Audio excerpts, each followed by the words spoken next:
तो good morning guys. तो चलिए स्टार्ट करते हैं आज के यानी कि 4 जून के इंपॉर्टेंट करंट अफेयर्स को। तो आज बहुत सारे इंपॉर्टेंट प्रश्न हमें देखने को मिलेंगे, जिसमें सबसे इंपॉर्टेंट प्रश्न ये रहा आपके सामने कि अभी आईपीएल 2025 का खिताब किसने जीत लिया है। तो आप सबको पता है इस बार की विजेता टीम है आरसीबी, रॉयल चैलेंजर्स बेंगलुरु। तो आईपीएल 2025 और स्पॉन्सर कौन है? टाटा है, टाटा आईपीएल, और एडिशन है 18वां। इस बार का आईपीएल ये 22 मार्च को शुरू हुआ था, अभी ये इसका फाइनल हुआ 3 जून 2025 को। फाइनल कहां पर हुआ, किस स्टेडियम में? नरेंद्र मोदी स्टेडियम, अहमदाबाद। ये दुनिया का सबसे बड़ा क्रिकेट स्टेडियम भी है और जीत लिया है आरसीबी टीम ने। पहली बार 18 सीजन में पहली बार इसने ये खिताब जीता है। कितने रनों से जीता? 6 रनों से जीता है। इन्होंने टोटल 20 ओवर में 9 विकेट गंवाते हुए 190 रन बनाए और इन्होंने हराया है पंजाब किंग्स को। पंजाब किंग्स ने 184 रन बनाए 7 विकेट गंवाते हुए। तो 6 रनों से जीत लिया है आरसीबी ने इस बार के आईपीएल को। वैसे आरसीबी 3 बार फाइनल तक पहुंच चुकी है, एक तो 2009 में, एक 2011 में, एक 2016 में। ये फाइनल तक पहुंच चुकी है लेकिन कभी फाइनल जीता नहीं। लेकिन इस बार का फाइनल इन्होंने जीत लिया है। ठीक है, तो अगर बात करें इसमें ऑरेंज कैप और पर्पल कैप की, तो ऑरेंज कैप किनको मिलती है? जो सबसे ज्यादा रन बनाते हैं। और पर्पल कैप किनको मिलती है? जो सबसे ज्यादा विकेट लेते हैं। तो ऑरेंज कैप मिली है साई सुदर्शन को, 759 टोटल इन्होंने रन बनाए। ये गुजरात टाइटंस के हैं दोनों प्लेयर। पर्पल कैप जो सबसे ज्यादा विकेट लेते हैं, और ये मिली है प्रसिद्ध कृष्णा को, 25 विकेट इन्होंने टोटल लिए। और फाइनल में प्लेयर ऑफ द मैच कौन रहे? कृणाल पांडे, आरसीबी के प्लेयर हैं। अभी तक अगर बात करें 18 जो आईपीएल हो चुके हैं, इसमें सबसे ज्यादा विजेता टीम कौन सी रही है, सबसे ज्यादा मैच किन्होंने जीते हैं या सबसे ज्यादा आईपीएल किन्होंने जीते हैं? तो एक तो चेन्नई सुपर किंग और मुंबई इंडियंस, दोनों ने 5-5 आईपीएल जीते हैं। और इस आईपीएल में सबसे महंगे प्लेयर कौन रहे थे? ऋषभ पंत रहे थे। 27 करोड़ रुपए में इनको खरीदा गया लखनऊ टीम के द्वारा। और 2-4 प्रश्न मैं आपको और कराऊं आईपीएल से संबंधित करंट अफेयर्स के प्रश्न जो हैं कि आईपीएल में 13,000 रन बनाने वाले प्लेयर कौन बने थे? विराट कोहली बने थे। अभी आईपीएल में हमने देखा सबसे ज्यादा छक्के लगाने वाले पहले भारतीय कौन बन गए हैं? रोहित शर्मा बन गए हैं। कितने लगाए? 300। उनसे आगे केवल कौन है? क्रिस गेल है 357 छक्कों के साथ। उसके अलावा आईपीएल में सबसे तेज शतक लगाने वाले दूसरे खिलाड़ी कौन बन गए या सबसे युवा प्लेयर कौन बन गए? वैभव सूर्यवंशी। 14 वर्ष इनकी आयु है, बिहार से हैं और राजस्थान रॉयल्स के लिए ये खेले। 35 गेंदों में इन्होंने शतक लगाया। और अगर ये सबसे तेज शतक लगाने वाले दूसरे खिलाड़ी हैं आईपीएल में, तो पहले कौन है? क्रिस गेल है। फिर हमने देखा था आईपीएल में 1000 चौके और छक्के लगाने वाले पहले खिलाड़ी कौन बने थे? तो आंसर हो जाएगा विराट कोहली। ठीक है, तो इस बार का आईपीएल आरसीबी ने जीत लिया। बाकी जो भी इंपॉर्टेंट पॉइंट्स थे मैंने आपको करवाए। अब ये तो हो गया आईपीएल। इस बार जो महिलाओं का प्रीमियर लीग हुआ, वुमेन्स प्रीमियर लीग, वो भी मैं आपको एक बार रिवाइज करवा दूं। तो इस बार का ये जो वुमेन्स प्रीमियर लीग था, इसका तीसरा संस्करण था। ये फरवरी मार्च में हुआ था। अभी कहाँ कहाँ हुआ? बेंगलुरु, लखनऊ, मुंबई, वडोदरा में। मुंबई इंडियंस ने इसको जीत लिया, दूसरी बार जीत लिया। और किसको हराया? दिल्ली कैपिटल्स को। उसमें ऑरेंज कैप मिली थी नेट साइबरब्रंट को, मुंबई इंडियंस की। और पर्पल कैप एमिलिया केयर को मिली थी, वो मुंबई इंडियंस की हैं। और वुमेन्स प्रीमियर लीग के इतिहास में 1000 रन बनाने वाली पहली खिलाड़ी बनी थी नेट साइबरब्रंट। कितने मैचेस में? 29 मैचेस में 1027 रन बनाए इन्होंने। ठीक है, तो ये सब ध्यान में रखना। अगला प्रश्न देखते हैं। फिर अगले में पूछ रहे हैं हाल ही में 80वें संयुक्त राष्ट्र महासभा सत्र का अध्यक्ष किसे चुना गया? तो आंसर होगा एन्नालेना बेरबॉक। तो जर्मनी की पूर्व विदेश मंत्री हैं एन्नालेना बेरबॉक, जिनको अभी संयुक्त राष्ट्र महासभा के 80वें सत्र का अध्यक्ष चुन लिया गया है। वे अभी सितंबर 2025 से अपना पद संभालेंगी। मतलब ये जो 80वां सत्र है ये अभी सितंबर से स्टार्ट होगा। और वे इस पद पर आने वाली 5वीं महिला हैं और सबसे युवा अध्यक्ष भी हैं इस पद को संभालने वाली। 44 वर्ष उनकी आयु है। तो कहां से हैं याद रखना, वो जर्मनी से हैं। अच्छा, वे किनका स्थान लेंगी पूछेंगे, तो फिलेमॉन यांग का स्थान लेंगी, वो जो कैमरून से हैं, जो अभी 79वें संयुक्त राष्ट्र महासभा सत्र के अध्यक्ष बनाए गए थे, जो कैमरून से हैं, ये उनका स्थान लेंगी। तो दोनों नाम याद रखना। बाकी यूनाइटेड नेशन जनरल असेंबली की बात करें और संयुक्त राष्ट्र महासभा, यूनाइटेड नेशन जनरल असेंबली को विश्व की लघु संसद भी कहते हैं। अच्छा, क्यों कहते हैं? ऐसा क्यों कहते हैं विश्व की लघु संसद इसको? क्योंकि इसमें संयुक्त राष्ट्र के सभी सदस्य देशों के प्रतिनिधि शामिल होते हैं, इसीलिए कहते हैं। और इसका मुख्यालय आपको मिलेगा न्यूयॉर्क में। अब यहाँ पे मैं आपको क्या करवाने वाला हूँ, यहाँ पे जो भी इंपॉर्टेंट महिलाएं अभी न्यूज में थी वो सारे मैं आपको यहाँ पे रिवाइज कराऊंगा। सारे इंपॉर्टेंट नाम है, बिल्कुल ध्यान से सुनना। जैसे कि आपको याद होगा भी राष्ट्र महिला आयोग की नई अध्यक्ष कौन बनी थी? विजया किशोर रहाटकर। 50वें अंतर्राष्ट्रीय गोल करने वाले पहले भारतीय महिला फुटबॉलर बन गई हैं बाला देवी। भारतीय वायुसेना की जगुआर स्क्वाड्रन की पहली महिला पायलट बनी Tanushka Singh. International Olympic committee की पहली महिला अध्यक्ष कौन बनी? क्रिस्टी कॉवेंट्री जिम्बाब्वे से हैं, पहली महिला हैं इस पद पर आने वाली और पहली अफ्रीकी भी हैं। वर्ल्ड ट्रेड ऑर्गेनाइजेशन की पहली महिला हेड है नागोजी ओंकाजा इवेला जो नाइजीरिया से हैं। अभी पहली महिला विधि सचिव हमारी लॉ सेक्रेटरी बनी थी Anju Rathi Rana. CSIR council of scientific and industrial research की पहली महिला चीफ बनी थी नल्ला थम्बी कलाई सेल्वी। दिल्ली की अभी चौथी महिला मुख्यमंत्री बनी थी रेखा गुप्ता। नामीबिया देश की पहली महिला राष्ट्रपति बनी थी अभी नेटुम्बो नंदी नदेतवा। राष्ट्रमंडल राष्ट्रों की महासचिव बनी थी अभी यानी कि कॉमनवेल्थ नेशंस की सेक्रेटरी जनरल शर्ली बॉचवे घाना देश की हैं, इस पद पर आने वाली पहली अफ्रीकी महिला हैं। विश्व बैडमिंटन महासंघ के अध्यक्ष अभी खुनयिंग पटामा बनी थी, थाईलैंड की हैं, इस पद पर आने वाली दूसरी महिला। और भारतीय नौसेना की पहली महिला फ्लाइंग इंस्ट्रक्टर बनी थी दिव्या शर्मा। ठीक है, ये सभी महिलाएं अभी न्यूज में थी, तो सारी मैंने आपको नाम याद करवा दिया, रिवाइज करवा दिए, ध्यान में रखना। अगला प्रश्न देखते हैं। फिर अगले में पूछ रहे हैं अभी हाल ही में ग्लेशियर के संरक्षण पर अंतर्राष्ट्रीय सम्मेलन 2025 कहां पर आयोजित किया गया? तो आंसर होगा ताजिकिस्तान। तो ग्लेशियरों के संरक्षण पर अंतर्राष्ट्रीय सम्मेलन 2025 यह भी 27 से लेकर 31 मई 2025 तक हुआ। कहां पे? दुशानबे जो कि तजाकिस्तान की कैपिटल है वहां पर। और इसमें भारत की ओर से हमारे केंद्रीय पर्यटन राज्य मंत्री हैं कीर्ति वर्धन सिंह, उन्होंने हिस्सा लिया है। और इस सम्मेलन का उद्देश्य क्या था? ग्लेशियरों के महत्व और जल संरक्षणों। और इस सम्मेलन का जो मुख्य उद्देश्य था वो क्या था? ग्लेशियरों के महत्व और जल संसाधनों में उनकी भूमिका को उजागर करना और उनके संरक्षण के बारे में जागरूकता पैदा करना। अब ग्लेशियरों से संबंधित बहुत सारे प्रश्न हमारे करंट अफेयर्स में बन चुके हैं, सारे मैं आपको एक साथ रिवाइज करवाऊंगा। लेकिन उससे पहले जहाँ पे इसका आयोजन हुआ, कहाँ? ताजिकिस्तान, वहां मैं आपको लेकर के चलता हूँ। इसकी स्टैटिक देखते हैं। ये रहा मैप में ताजिकिस्तान, कैपिटल दुशानबे हो गई, करेंसी है सोमोनी और प्रेसिडेंट है इमोमाली रहमोन। एक अभी हमने पढ़ा था याला ग्लेशियर, ये एशिया का पहला ऐसा ग्लेशियर बन गया है जिसे मृत घोषित कर दिया गया, ये नेपाल में है। 2025 को ग्लेशियर संरक्षण वर्ष घोषित किया गया और पहली बार ग्लेशियर संरक्षण दिवस मनाया गया 21 मार्च को। और अभी जो हमने 22 मार्च को वर्ल्ड वाटर डे होता है ना, जो मनाया, उसकी थीम क्या थी? ग्लेशियर प्रिजर्वेशन, ग्लेशियर संरक्षण। अच्छा, दुनिया का पहला देश कौन सा बन गया जिसने अभी सभी अपने ग्लेशियरों को खो दिया? वेनेजुएला है। भारत का सबसे बड़ा ग्लेशियर सियाचिन है, सियाचिन ग्लेशियर। ये हिमालय में काराकोरम पर्वतमाला में स्थित है, लद्दाख में है। और ये भारत का सबसे बड़ा ग्लेशियर भी है। नुब्रा नदी सियाचिन ग्लेशियर से निकलती है और ये दुनिया का सबसे ऊंचा युद्ध क्षेत्र भी है। ठीक है, तो ग्लेशियर से ये सारे इंपॉर्टेंट पॉइंट्स ध्यान में रखना। हम अगले प्रश्न की ओर बढ़ते हैं। फिर अगले में पूछ रहे हैं अभी हाल ही में किस फुटबॉल क्लब ने 2024-25 UEFA चैंपियंस लीग को जीत लिया है? तो आंसर होगा पेरिस सेंट जर्मेन ने। तो UEFA मेंस चैंपियंस लीग 2024-25 की हम बात कर रहे हैं। इसका फाइनल अभी 31 मई 2025 को खेला गया। कहाँ पे? जर्मनी के म्यूनिक शहर में। और इसको जीत लिया फ्रांस के जो फुटबॉल क्लब है पेरिस सेंट जर्मेन ने। पहली बार इसने ये खिताब जीता है। और इन्होंने हराया किसको? इंटर मिलान को हराया है, जो कि इतालवी एक फुटबॉल क्लब है। तो ये याद रखना कौन सा टूर्नामेंट है, कहाँ हुआ, किसने जीता, किसको हराया। तो यूरोपियन चैंपियंस लीग जिसकी हम बात कर रहे हैं, जिसे यूरोपीय चैंपियन क्लब कप के रूप में 1955-56 में union of European football association के द्वारा शुरू किया गया था। और पहला जो कप है वो स्पेन के रियल मैड्रिड ने जीता था। बाद में इस लीग का नाम बदल करके UEFA चैंपियंस लीग कर दिया गया था 1992-93 में। और इस लीग को सबसे ज़्यादा बार किसने जीता है? रियल मैड्रिड ने जीता है, जो कि स्पेन का क्लब है। तो इसका आयोजन कौन करता है? UEFA यानी कि union of European football association. इसकी स्थापना होती है 15 जून 1954 में। ये यूरोप में फुटबॉल की एक शासी संस्था है और इसमें 55 देशों के राष्ट्रीय फुटबॉल संघ शामिल हैं। और वैसे इसमें इजराइल देश भी शामिल है, जो कि एक एशियाई देश है, बाकी सारे यूरोपीय देश हैं। और इसका हेडक्वार्टर नियॉन स्विट्जरलैंड में आपको मिलेगा। प्रेसिडेंट है अलेक्जेंडर सेफेरी। तो ये तो वैसे मैंने आपको स्टैटिक बताया है, जो हमारे काम का प्रश्न था वो ऊपर ही था। कौन सी लीग है? UEFA champions league. और अभी जो लेटेस्ट एडिशन हुआ 2024-25 वाला कहाँ पर हुआ, किसने जीता, किसको हराया, ये बातें आप ध्यान रखना।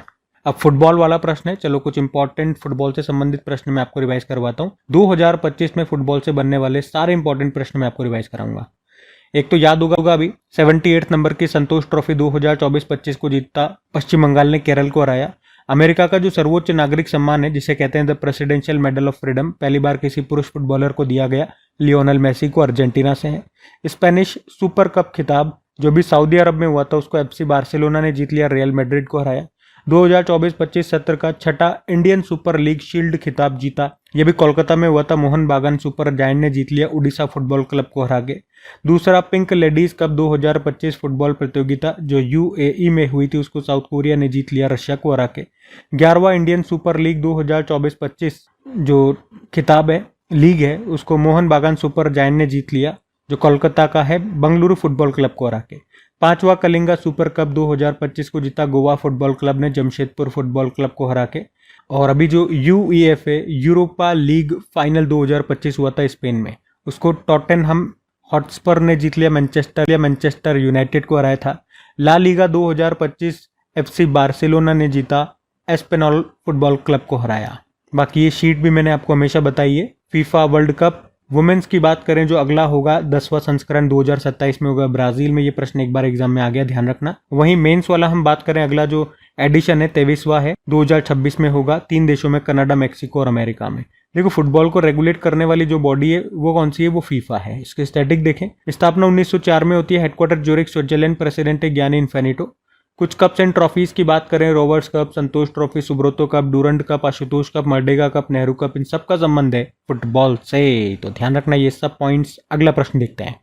फिर अगले में पूछ रहे हैं अभी हाल ही में अंतरराष्ट्रीय वायु परिवहन संघ इसकी अभी 81वीं वार्षिक बैठक अभी कहां पर आयोजित की गई, तो आंसर हो जाएगा नई दिल्ली में। तो इंटरनेशनल एयर ट्रांसपोर्ट एसोसिएशन की हम बात कर रहे हैं, अभी इसकी 81 नंबर की 81वीं वार्षिक बैठक हुई कहां पर, नई दिल्ली में, भारत मंडपम में आयोजित की गई। ये बैठक अभी 1 से लेकर 3 जून 2025 तक आयोजित की गई और इस बैठक की मेजबानी इंडिगो एयरलाइंस के द्वारा की गई। वैसे मैं आपको बता दूं कि ये जो इंटरनेशनल एयर ट्रांसपोर्ट एसोसिएशन है, अंतरराष्ट्रीय वायु परिवहन संघ, इसकी जो वार्षिक बैठक है 42 साल पहले 42 ईयर्स अगो 1983 में भारत में आयोजित की गई थी। उसके बाद अब जाकर के इसका आयोजन भारत में हुआ है, ठीक है, तो ये ध्यान में रखना। अब यहाँ पे कुछ इंपॉर्टेंट बैठकें, सम्मेलन, समिट्स में आपको रिवाइज करवाऊंगा, लेकिन उससे पहले इसके स्टैटिक देख लेते हैं। इंटरनेशनल एयर ट्रांसपोर्ट एसोसिएशन की स्थापना होती है 1945 में, हेडक्वार्टर मॉन्ट्रियल कनाडा में आपको मिल जाएगा। इसका उद्देश्य होता है वैश्विक विमानन नीति निर्माण में सहयोग करना। अब कुछ समिट्स में आपको रिवाइज कराता हूं। देखो अभी राष्ट्रीय पर्यावरण सम्मेलन 2025 कहाँ पे हुआ था, नई दिल्ली में, जिसका उद्घाटन किया था हमारी राष्ट्रपति द्रौपदी मुर्मू जी ने। अभी 2025 में 6वां बिम्स्टेक समिट ये हुआ था थाईलैंड में और अगले 2 सालों के लिए इसकी बैठक सौंप दी गई है, अब अध्यक्षता सौंप दी गई है किसको, बांग्लादेश को। 14वीं एशियाई मत्स्य पालन और जलीय कृषि फोरम बैठक हुई अभी भारत में, नई दिल्ली में हुई, दूसरी बार भारत ने इसको होस्ट किया। 12वां वर्ल्ड गवर्नमेंट समिट ये हुआ दुबई में। महिला सुरक्षा और सशक्तिकरण पर स्त्री शिखर सम्मेलन हुआ हैदराबाद में। 9वां जो अभी ग्लोबल टेक्नोलॉजी समिट ये हुआ नई दिल्ली में, थीम है संभावना। और तीसरी बिम्स्टेक कृषि मंत्री स्तरीय बैठक जो अभी हुई ये काठमांडू नेपाल में हुई। 150वां Inter Parliamentary Union summit Uzbekistan में हुआ। विश्व बैंक की सहयोग से पेंशन पर पहला अंतर्राष्ट्रीय शोध सम्मेलन ये हुआ नई दिल्ली में। बुद्ध धम्म और पूर्वोत्तर भारत की संस्कृति पर अंतर्राष्ट्रीय सम्मेलन हुआ अरुणाचल प्रदेश में। 6ठा इंडिया स्टील 2025 का आयोजन मुंबई में हुआ। केंद्रीय खाद्य प्रसंस्करण मंत्रालय ने सुफलाम 2025 कार्यक्रम के दूसरे संस्करण का आयोजन अभी कहां पर किया, सोनीपत हरियाणा में, ठीक है। तो ये सारे पॉइंट्स ध्यान में रखना। अगला प्रश्न देखते हैं। फिर अगले में पूछ रहे हैं अभी हाल ही में ध्रुव पहल ये किसने शुरू की है, तो आंसर होगा भारतीय डाक विभाग ने। तो अभी टेलीकम्युनिकेशन मिनिस्ट्री के अंतर्गत डाक विभाग के द्वारा ध्रुव पहल को शुरू किया गया। ध्रुव का मतलब क्या होता है, digital hub for reference and unique virtual address. तो इसका उद्देश्य है पूरे देश में एक सिस्टमेटिक डिजिटल एड्रेस प्रणाली को बनाना, एक सिस्टम तैयार करना, और ये किसी भी एड्रेस का डिजिटल फॉर्मेट होता है जिसमें एड्रेस की डिजिटल आईडी दी जाती है। मतलब इस डिजिटल आईडी को किसी के साथ आप शेयर करके उसे अपना पूरा एड्रेस दे सकते हैं। मतलब आपका पूरा एड्रेस इस डिजिटल आईडी में होगा। अभी भारत में क्या होता है, जब भी आप एड्रेस फिजिकल तौर पे हम बताते हैं तो हम अपने घर का नंबर बताएंगे, गली का नंबर बताएंगे, स्टेट बताएंगे, पिन कोड बताएंगे, और ये सब कुछ बता करके हम अपना एड्रेस प्रॉपर देने की कोशिश करते हैं। और इन सभी चीज़ों को लिखने का तरीका हर व्यक्ति का अलग अलग होता है, क्योंकि इनको लिखने का कोई स्टैंडर्ड तरीका नहीं है। तो इस ध्रुव पहल के तहत एक स्टैंडर्ड तरीका लाया जाएगा जिससे एक आईडी से पूरा एड्रेस बताया जा सकेगा। केवल आईडी बता दो, पूरा एड्रेस आपका आ जाएगा। इसकी मदद से फायदा क्या होगा, जब भी कोई सामान की डिलीवरी करनी होगी आपके घर पे, गवर्नमेंट सर्विसेज हो गई, इमरजेंसी सर्विसेज हो गई, बैंकिंग, ई कॉमर्स जैसी सेवाओं को सटीक और तेजी से दिया जा सकेगा, मतलब आपके घर पे पहुंचाया जा सकेगा। तो अगर एक लाइन में मैं इसको बताऊं कि प्रश्न कैसे आ सकता है एग्जाम में कि किसने भी डिजिटल एड्रेस इंफ्रास्ट्रक्चर के लिए ध्रुव नीति शुरू की है, तो भारतीय डाक विभाग ने। है क्या ध्रुव नीति, मैंने आपको समझा दिया। अच्छा, अब इसी तरह से इस प्रश्न में कुछ योजनाएं, कुछ इनिशिएटिव्स या उससे संबंधित प्रश्न मैं आपको रिवाइज कराता हूं। अगर पूछे मुख्यमंत्री समृद्धि परिवार योजना अभी किसने शुरू की थी, मध्य प्रदेश ने। ज्ञान भारतम मिशन को राष्ट्र अभिलेखागार ने शुरू किया। भारत सरकार ने भारतीय बायोटेक स्टार्टअप को बढ़ावा देने के लिए कौन सी पहल शुरू की थी, बायोसारथी। नोदी बंधन योजना पश्चिम बंगाल ने। मृदा स्वास्थ्य को बढ़ावा देने के लिए हर खेत स्वस्थ खेत अभियान लॉन्च किया था हरियाणा ने।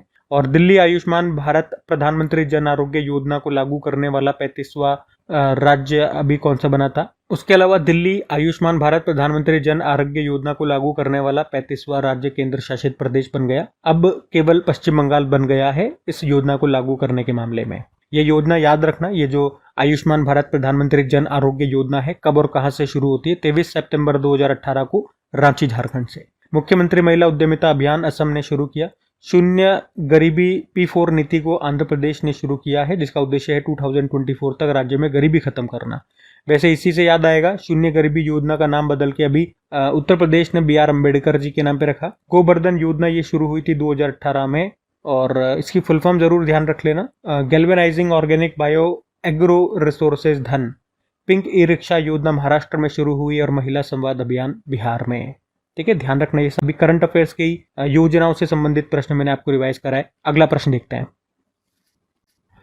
फिर अगले में पूछ रहे, हाल ही में संयुक्त राष्ट्र विश्व पर्यटन संगठन United Nation World Tourism Organization की पहली महिला महासचिव अभी किसे चुना गया है, तो आंसर होगा शेखा नासिर अल नोवेस को। तो याद रखना, शेखा नासिर अल नोवेस को अभी वर्ल्ड टूरिज्म ऑर्गेनाइजेशन का अध्यक्ष चुना गया है और वे इस पद पर आने वाली पहली महिला है। तो प्रश्न इंपॉर्टेंट हो जाता है। वे यूनाइटेड अरब अमीरात से हैं, UAE की एक बिजनेस वुमेन है। और यहाँ पे वो किन की जगह लेंगी, वे जुराब पोलोलिकाशविली की जगह लेंगी। और ये चुनाव अभी 123वें यूनाइटेड नेशन टूरिज्म काउंसिल सत्र में हुआ था, जो कि भी 30 मई को स्पेन में हुआ। तो वर्ल्ड टूरिज्म ऑर्गेनाइजेशन याद रखना, इसकी स्थापना होती है 1975 में और हेडक्वार्टर कहाँ पर है, मैड्रिड स्पेन में है। ये हेडक्वार्टर कई बार एग्जाम में पूछा जा चुका है। तो इसकी अभी नई महासचिव बन जाएंगी शेखा नासिर अल नोवेस, जो यूनाइटेड अरब अमीरात से है। अब आज ही मैंने क्लास में स्टार्टिंग में आपको महिलाओं से संबंधित सारे इंपॉर्टेंट प्रश्न रिवाइज करवाए थे, आपको याद होगा। तो एक काम करते हैं, यहाँ पे क्या करें, टूरिज्म से संबंधित कुछ इंपॉर्टेंट प्रश्न मैं आपको रिवाइज करा देता हूँ, ठीक है, क्योंकि पर्यटन टूरिज्म की हम बात कर रहे हैं, उसी का संगठन है। तो एक तो याद रखना, दिवस नेशनल टूरिज्म डे होता है हम भारत में जो मनाते हैं 25 जनवरी को, और वर्ल्ड टूरिज्म डे 27 सितंबर को होता है। और एक ग्लोबल टूरिज्म रेजिलियंस डे भी होता है, वैश्विक पर्यटन लचीलापन दिवस 17 फरवरी को होता है ये। और वर्ल्ड इकोनॉमिक फोरम ने जो travel and tourism development index जारी किया था 2024 में, उसमें भारत 39 पे था, टॉप पे अमेरिका था। भारत की पहली एस्ट्रो टूरिज्म पहल शुरू की थी उत्तराखंड ने। भारत का पहला सबमरीन टूरिज्म लॉन्च हुआ द्वारका गुजरात में। नेपाल ने किसे अपनी टूरिज्म कैपिटल बनाया, पोखरा को। शंघाई कोऑपरेशन ऑर्गेनाइजेशन ने किसे अपनी पहली कल्चरल एंड टूरिज्म कैपिटल बनाया था, वाराणसी को। प्रधानमंत्री श्री टूरिज्म एयर सर्विस शुरू की थी मध्य प्रदेश ने। किस राज्य के टूरिज्म ने ICRT गोल्ड अवार्ड 2024 जीता, केरल ने। और केरल पर्यटन ने ही डिजिटल मार्केटिंग अभियान श्रेणी में पेटा गोल्ड अवार्ड 2024 को भी जीता था। रक्षा मंत्री जी ने युद्ध क्षेत्र पर्यटन को बढ़ावा देने के लिए भारत रणभूमि दर्शन ऐप को लॉन्च किया था। और भी पहली बार किस राज्य ने राज्य में आने वाले पर्यटकों पर प्रति व्यक्ति 50 रुपए का शुल्क लगाया, तो आंसर हो जाएगा सिक्किम। तो पर्यटन से संबंधित ये सारे करंट अफेयर्स के प्रश्न हमने यहाँ पे रिवाइज कर लिए, ध्यान में रखना। अगले प्रश्न की ओर बढ़ते हैं।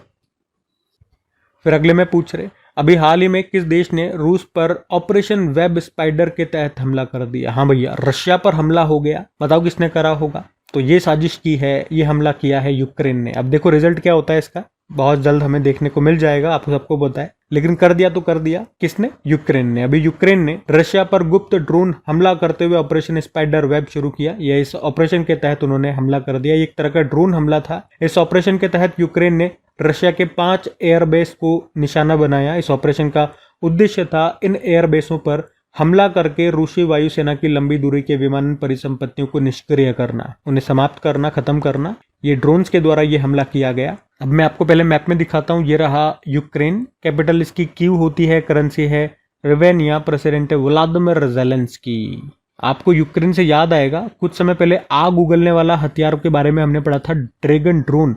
ये तैयार किया था यूक्रेन ने, रशिया के खिलाफ इस्तेमाल किया था इसको। और अभी सिप्री की रिपोर्ट आई थी, उसने बताया था कि 2020 से लेकर 2024 तक विश्व में सबसे बड़ा हथियार आयातक देश इंपोर्टर कंट्री कौन सा है? यूक्रेन है। दूसरे नंबर पे भारत था। अच्छा, ऑपरेशंस की बात हुई है यहाँ पे, कुछ इंपॉर्टेंट ऑपरेशंस मैं आपको रिवाइज कराता हूँ। एक ऑपरेशन सर्वशक्ति भारतीय सेना ने जम्मू कश्मीर से आतंकवादियों को खदेड़ने के लिए, साफ करने के लिए चलाया। ऑपरेशन इंद्रावती हैती से भारतीयों को निकालने के लिए। ऑपरेशन कामधेनु जम्मू कश्मीर पुलिस ने मवेशी तस्करी पर रोक लगाने के लिए चलाया। ऑपरेशन बॉम्बी बकेट उत्तराखंड जंगलों में जब आग लग गई थी तो उसे बुझाने के लिए। ऑपरेशन डेविल हंट बांग्लादेश ने हिंसा से निपटने के लिए शुरू किया।